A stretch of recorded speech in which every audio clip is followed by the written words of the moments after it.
بسم اللہ الرحمن الرحیم۔ اللہم صلی علی محمد وعلی آل محمد۔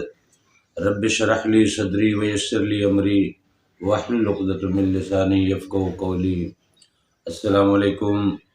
دوستو، میں ہوں ایک عام سا مسلمان فقیر معصوم وارثی۔ دوستو، اللہ تعالیٰ کے جلووں کا معاملہ اور اللہ تعالیٰ کے پردوں کا معاملہ ایک عجیب معاملہ ہے۔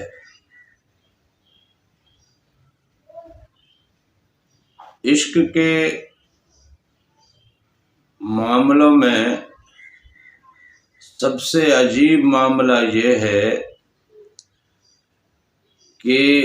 عشق میں جوں جوں وصل ملتا ہے، عشق کا اور عشق کے مزاج کا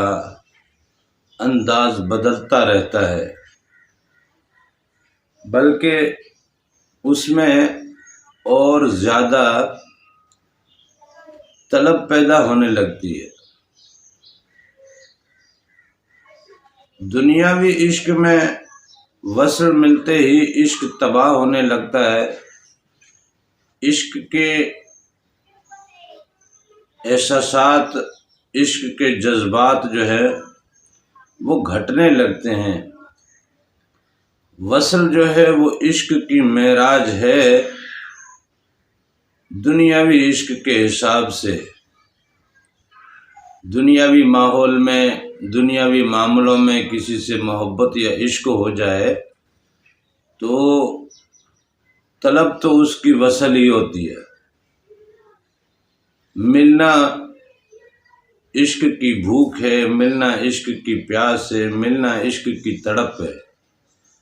اور اگر ملنا ہو جائے، ملاقات ہو جائے، دیدار ہو جائے تو عشق کو ذرا تسکین ملتی ہے، عشق میں ذرا ٹھہراؤ آتا ہے، ذرا نرمی آتی ہے، ذرا انسان اپنے آپ کو مطمئن محسوس کرتا ہے۔ لیکن اللہ کے عشق کے معاملے میں یہ چیز بالکل ہی اس کے اپوزٹ ہے۔ جب آپ کو عشق اللہ سے ہو جائے، آپ کے خیالوں کا محور اللہ ہی ہو، آپ کی سوچوں کا محور اللہ ہی ہو، آپ کی طلب ہر لحظہ، ہر لمحہ، ہر صورت اللہ ہی بن جائے، تو ایسے میں اگر آپ کو وصل مل جائے، اگر آپ کو وصل مل جائے تو آپ کی پیاس اور بڑھ جاتی ہے، آپ کی طلب اور بڑھ جاتی ہے، آپ کی عشق کی گرمی جو ہے وہ اور بڑھنے لگتی ہے، کیونکہ اللہ تعالیٰ سے زیادہ حسین تو کوئی ہے نہیں، اللہ تعالیٰ سے زیادہ کوئی کریم ہے نہیں،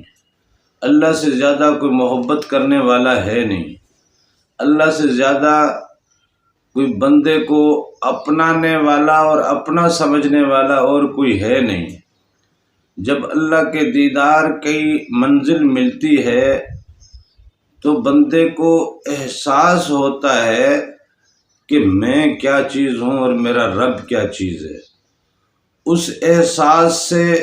جو اگلا جذبہ پیدا ہوتا ہے وہ ایمان کا جذبہ ہے، وہ تقوی کا جذبہ ہے، وہ اللہ کے رنگ میں تحلیل ہونے کا جذبہ ہے، اللہ کے رنگ میں رنگ جانے کا جذبہ ہے۔ اس لیے جب بھی اللہ تعالیٰ کے وصل تک کوئی عاشق پہنچتا ہے تو اللہ تعالیٰ اپنے جلووں میں رکھ کے کبھی پھر اس کو پردوں میں بھی رکھ دیتا ہے، کیونکہ اگر اسے صرف جلووں میں رکھے گا تو اس کے عشق کی آگ اسے جلا ڈالے گی۔ وہ دنیاوی معاملات میں ایسے عمل کرنے لگے گا،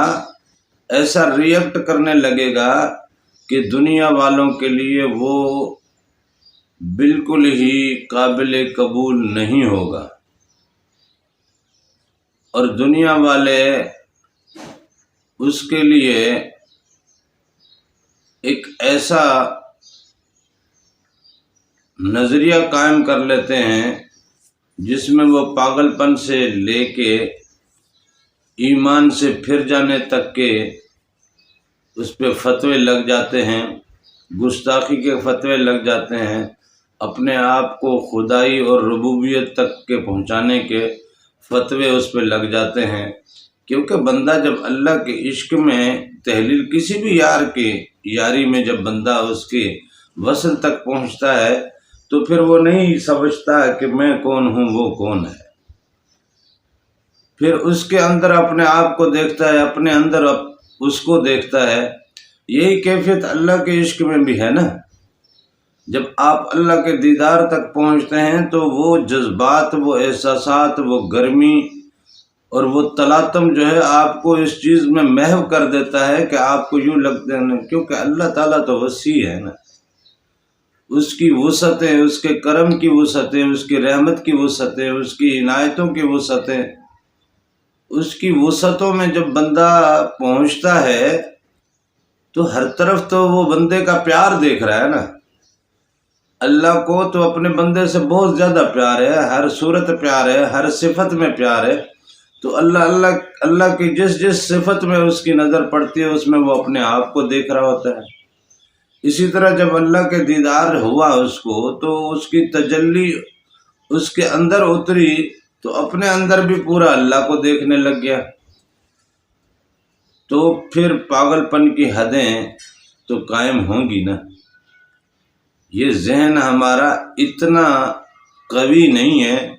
کہ رب کی ربوبیت کو، اس کی الوہیت کو، اس کی قدرت کو، اس کے جلال کو، اس کے رعب کو سہ سکے، برداشت کر سکے۔